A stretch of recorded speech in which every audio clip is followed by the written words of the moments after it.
Hello friends, இந்த வீடியோவில் என்ன பார்க்க போகிறோம்னா 11th ரிசல்ட்டை எப்படி மொபைல்லே செக் பண்ணலாம் அப்படிங்கிறத பார்க்கலாம். இப்போ தான் நம்ம சேனலுக்கு ஃபஸ்ட் டைமாக இருந்தீங்கன்னா சப்ஸ்கிரைப் பண்ணுங்கள், லைக் பண்ணுங்கள், உங்கள் ஃப்ரெண்ட்ஸுக்கு ஷேர் பண்ணுங்கள். உங்களுடைய result May 16 afternoon 2 PM release ஆகும். ஃபஸ்ட் இந்த ஆப் இன்ஸ்டால் பண்ணிக்கணும். இந்த ஆப்புக்குரிய லிங்க்கை நான் கமெண்ட் செக்ஷனில் பின் பண்ணியிருக்கேன். இந்த ஆப்பை இன்ஸ்டால் பண்ணி ஓப்பன் பண்ணிங்கன்னா வியூ யுவர் HSC+1 ரிசல்ட் அப்படிங்கிற பேஜ் ஓப்பன் ஆகும். அதை கிளிக் பண்ணி உள்ளே போனீங்கன்னா நெக்ஸ்ட் உங்களோட register number, date of birth enter பண்ணும். உங்களோட பப்ளிக் எக்ஸாம் நம்பர் அதை என்ட்ரு பண்ணிட்டு நெக்ஸ்ட் டேட் ஆஃப் பர்த்தை date/month/year இப்படிங்கிற ஃபார்மேட்டில் என்ட்ரு பண்ணிட்டு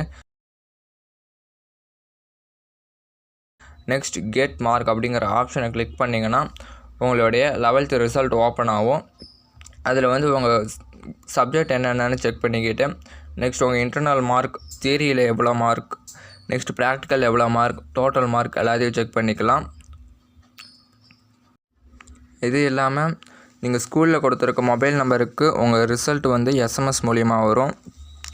நெக்ஸ்ட் டிஜிலாக்கர் வெப்சைட்லேயும் ரிசல்ட் செக் பண்ணலாம். அவ்வளோதான் ஃப்ரெண்ட்ஸ். இந்த வீடியோ பிடிச்சிருந்தா சப்ஸ்கிரைப் பண்ணுங்கள், லைக் பண்ணுங்கள், உங்கள் ஃப்ரெண்ட்ஸுக்கு ஷேர் பண்ணுங்கள்.